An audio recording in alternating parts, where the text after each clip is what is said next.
Hello everyone, this is Don from Way to Native Chronicles, and I last posted something about an unusual gun. Well, actually posted a few unusual guns, which not what I call rare guns, but out of the norm. And the last gun was an XP100, and I had also a Ruger #1 chambered for 45-120. And I thought, well, you know, I have another gun here that's don't see a whole lot of, and this one here is a Model 29. It's a Model 29-3, and I bought it in, let's see, 1984. Now, this is a 44 Magnum, and it's rather unusual because of the barrel length and the purpose that it was made for. This handgun is extremely accurate, and it had to be accurate because we used it in competitions. Now, it's not a very well-known sport anymore, but there used to be a sport called International Handgun Metallic Silhouette Shooting, and that sport required shooting targets up to 200 meters. Now, you not only had to hit the targets, but you had to knock them over, and the targets that were the furthest away were about 60 pounds, and they stood on the legs. They were actually in the shape of sheep. You can see that. This is just a miniature one that I made years ago for target practice, and at 150 yards we had turkeys. It would stand on a flat foot, and at 100 yards we had pigs, all of them made out of, I think it was 3/16 tempered steel, and at 50 yards you had chickens. So you'd have 10 chickens, you'd have 10 pigs, you'd have 10 turkeys, and you'd have 10 rams. And the idea is, from the firing line you had to knock all these targets down, and really to be competitive you better get pretty well every one of them. So these guns had to be very accurate. Now, we had it in the form of standing competition and also in freestyle. And the freestyle competition, you would lay on your back, most people, and lay the gun over your leg. It's kind of hard to describe in this video, but you could look up Creedmoor. The idea was that you couldn't support the gun on any artificial surface. You could only use your body, so Creedmoor was the best way to go.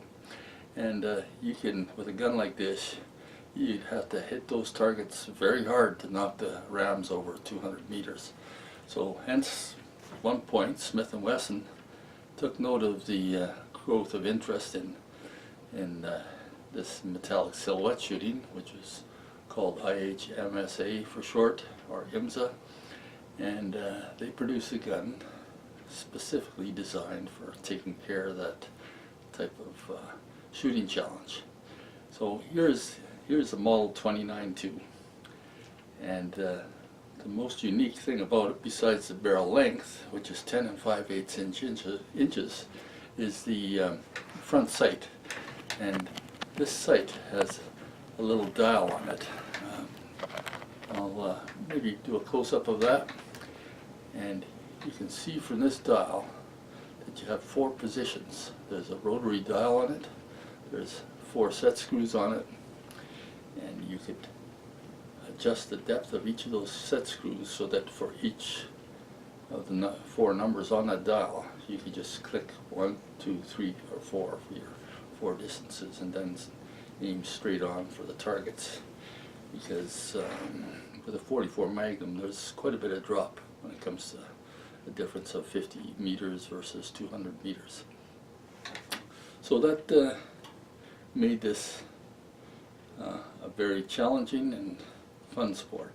So later on, as I got into different uses with the handgun, I also made a case for it, and this is a case for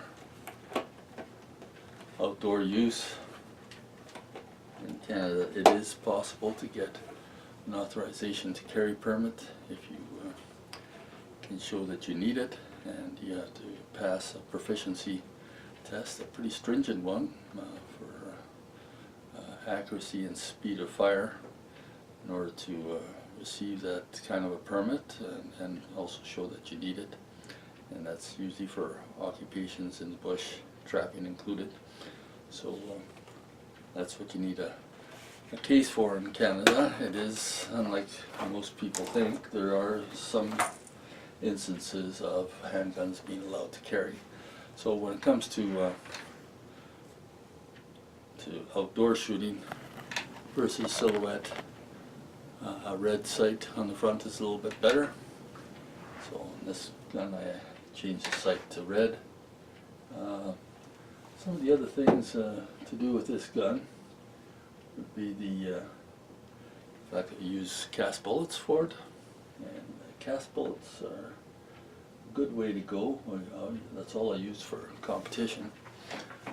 Later on, what I start to do is get into gas checking, and I had plain-based bullets, Lyman number 429421 mold for making my bullets, molded out of wheel weight metal mostly, and you can put a gas check on the bottom of your bullet in order to keep from leading the barrel if you get to high velocities. So developing some high power loads, I decided to go with gas checks, and so now I'm making them out of beer can metal.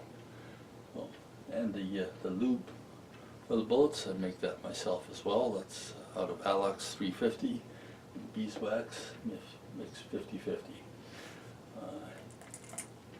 These are the bullets that you can use for this gun. It's 44 mag. It's really quite an impressive round. So a lot of penetration power with that, and when it comes to silhouette shooting, holds together well and knocks the targets down good. So that is the 44 mag. This one here, it has the specs on it. I think are I've replaced the rebound spring. I haven't done too much modifications to this gun. Put different grips on it than come from the factory. Gun has a 1 in 20 twist to the barrel. Back when I bought it in 1984, it was $510. I think it's more than doubled its price since then. But then we make more money now too, so maybe it's kind of a wash. And that's my 44 mag. So thanks for watching, and if you have some questions, go ahead and put them in the comments. See you.